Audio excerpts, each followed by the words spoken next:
Magandang araw muli sa inyong lahat. Welcome sa ating channel, Sir Lopez Vlog. Sa araw na ito ay magkakaroon muli tayo ng self-evaluation dito naman sa subject na CDI3.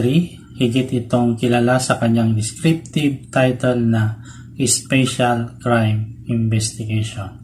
25 katanungan ang susukat sa ating academic preparation pagdating sa subject na ito. Okay?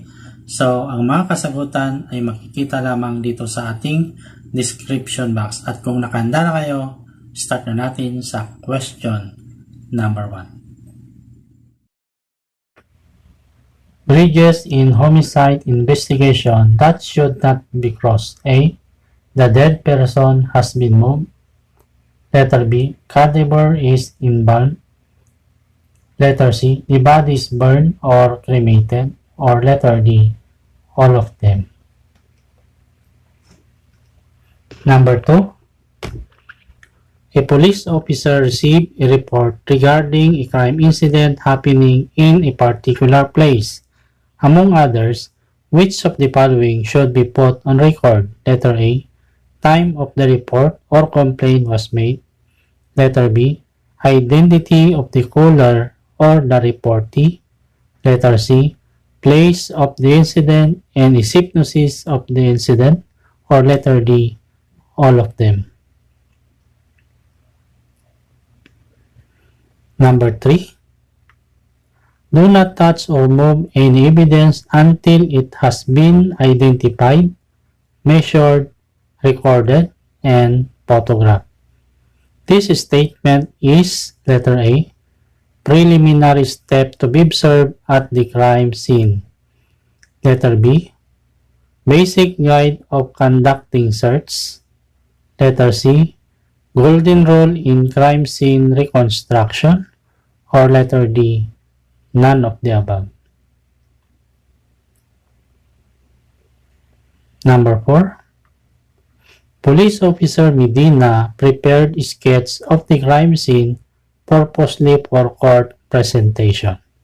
What kind of sketch being made? Letter A, presentational sketch. Letter B, demonstration sketch. Letter C, rough sketch. Or letter D, finish sketch.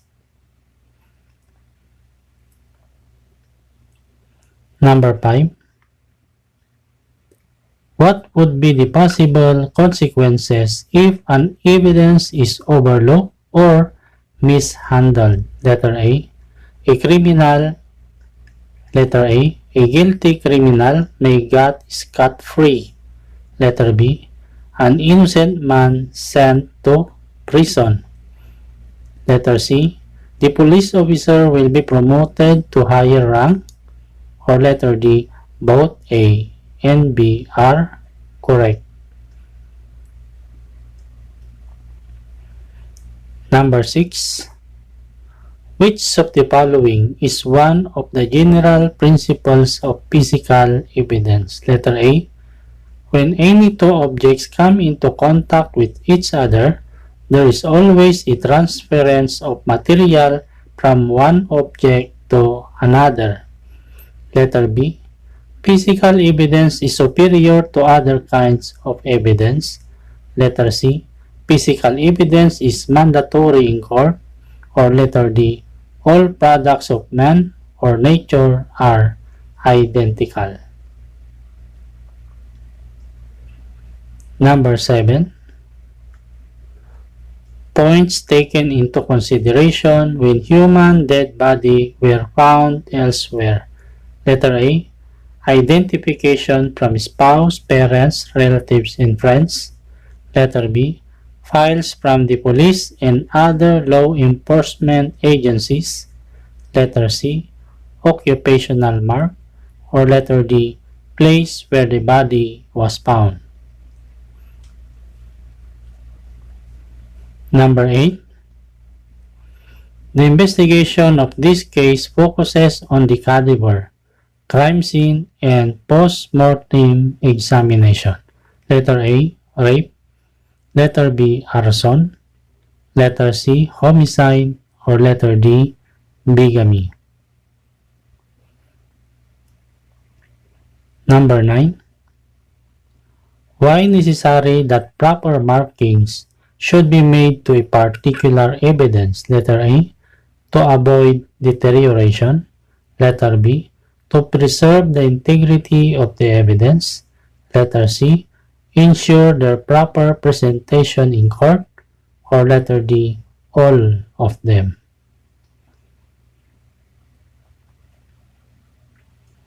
Number 10. All evidence gathered at the crime scene should be observed or should observe a proper markings. A. True. B. False. 11. This fact is significant because of its investigative importance in corroborating or disputing alibis or in establishing the victim's movement prior to death. Letter A. Establishment of the approximate time of death. Letter B. Knowing the principles of the crime. Letter C. Identity of the victim.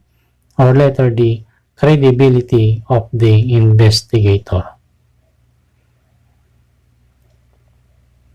Number 12. The accounting of the continuous position of a piece of physical evidence from the moment of its discovery up to its presentation in court. Letter A. Proper handling of evidence. Letter B. Proper transportation of evidence. Letter C. Preservation of evidence. Or letter D. Chain of custody of evidence. 13. Referring to those behaviors taken by the offender that were necessary to commit the crime. Letter A. Motive. Letter B. Intent. Letter C. Purpose. Or letter D. Modus operandi. 14. If the suspect is at the crime scene, do not advise him of his constitutional rights. Letter A. False.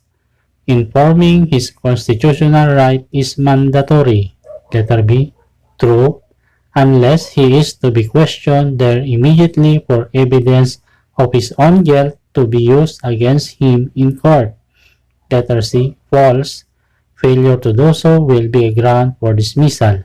Or letter D. True. It is the so-called SOP. Number 15. Basic guide for the investigator to look upon is to establish the following, except letter A. Corpus delicti or facts that crime was committed. Letter B. Method of operation of the suspect. Letter C. Identity of the guilty party. Letter D. The possibility of entering a plea bargaining agreement. Number 15. Number 16, I should say. Number 16. Obtain any physical evidence from the suspect's photograph, fingernail, blood, and hair samples.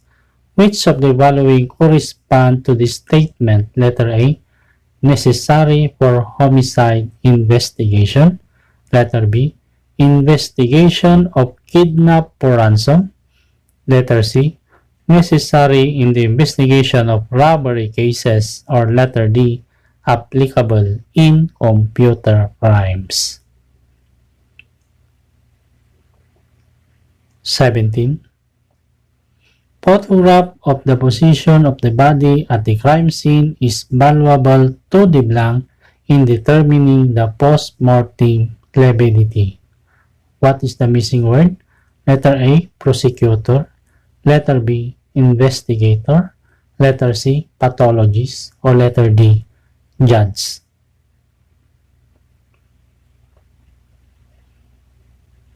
Number 18. Establishing the identity of the victim is important. It will provide tracing clues to the motive and identity of the blank. What is the missing word? Letter A, investigator. Letter B, judge. Letter C, police. Or letter D, perpetrator.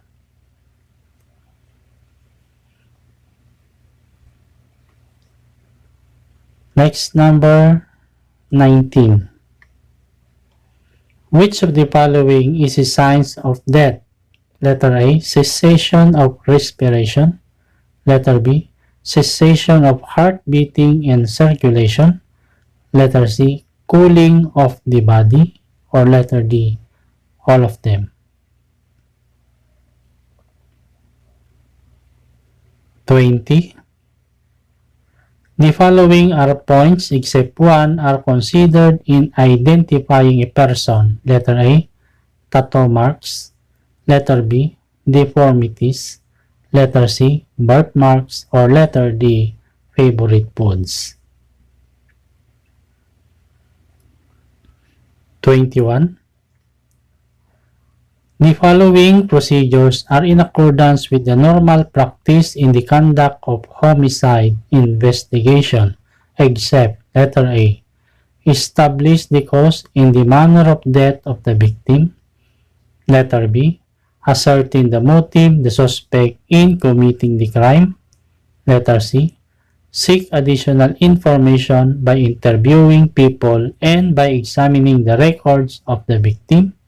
Or letter D, question the suspect under custodial investigation. 22. The police is the first line of defense in the effective application of criminal justice. Letter A, true. B, false. C, may be true. Or letter D, may be false.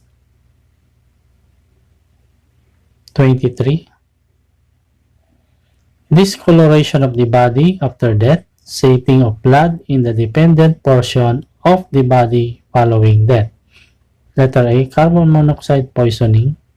Letter B, asphyxia, that is dark lividity. Letter C, phosphorus poisoning. Or letter D, post-mortem lividity. 24. Highly resistant to destruction and are frequently used when the other portions of the body are totally decomposed. Letter A, dental structure. Letter B, skin composition. Letter C, facial expression. Or letter D, fingerprint. And number 25. Establishing the identity of the blank is important. It will provide tracing clues to the motive and identity of the perpetrator. What is the missing word? Letter A, investigator. Letter B, judge. Letter C, police. Or letter D, victim. Okay, so natapos na natin ang ating sinagawang self-evaluation sa araw na ito. Mangyari lamang na i-check nyo na ang inyong mga kasagutan gamit ang key to correction na nandito sa ating description box. Okay? So maraming salamat sa inyong pagkikibahagi sa ating sinasagawang self-evaluation. Hanggang sa muli, magandang araw po sa inyong lahat.